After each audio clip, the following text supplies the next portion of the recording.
হেফাজত নেতা মুরব্বী বলতেছে জামাত ইসলামের আকীদা ভালো না, জামাত ইসলামের সাথে জোট করা যাবে না, বিএনপির সাথে জোট করবে, বিএনপির আকীদা ভালো আছে। হেফাজত নেতা বলতেছে জামাতের সাথে জোট করবে না, ওদের আকীদা ভালো না। এবার বিএনপির মিটিং হয় মসজিদের ভিতরে, আপনার এখানে কোনো সমস্যা হয় না।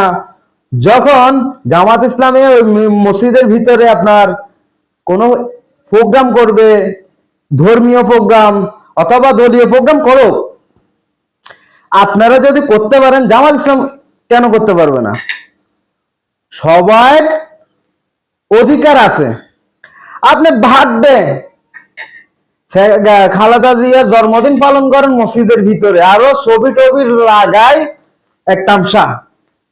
আর জামাত ইসলামে মসজিদের ভিতরে কোনো অনুষ্ঠান প্রোগ্রাম করলে ইসলামের সাথে জায়েজ হয় না।